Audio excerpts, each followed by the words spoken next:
Sunana Muhammad, amma an fi kirana da Baballe. Kuma sannan tarihi na an haife ni a unguwar Giginyu. Na taso a cikin kawon Alhaji Sani, wanda daga bisani na sake dawowa nan kawo saya kwatas. Abin da na iya gaskiya suna da yawa, amma dai mafi wanda aka fi sani na akan su guda 4 ne.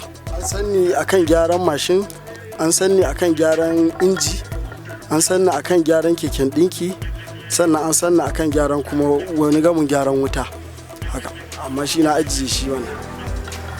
To haƙon akwai abubuwan da na gada sosai ma kuwa, kusan abu biyu. Gidanmu gidan malanta ne, don babana malami ne na makarantar allo.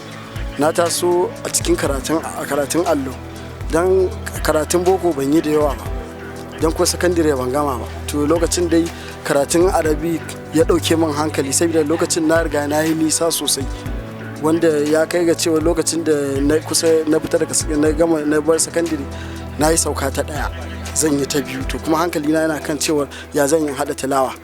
To a wannan lokacin to babanmu shi dama ya fi son dama shi wannan tsarin tunda shi ya taso.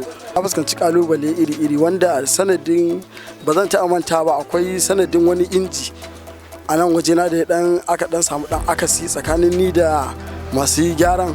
A lokacin suka kasa fahimta ta, na kasa fahimtar su akan cewa ni ina gani ina da haƙƙi akan abun, sakamakon kuɗi na zuba na yi musu aiki, na yi musu gyare-gyaren, wanda da ƙarshe suka nuna min cewa su ban isa ba su bani wannan haƙƙi na. Ni ko ni akan ban isa ba su bani wannan haƙƙi na, zuciya har ta ɗauke ni kuma dai na sai da injin.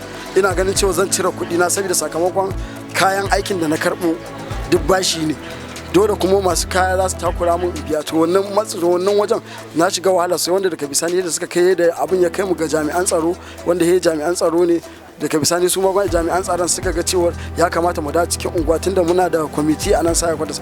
Aka haɗa mun da kwamiti a cikin saya kwatas ɗin nan, suka yi mun magana, suka ce diyan da za a san yadda za a saisaita a gyara.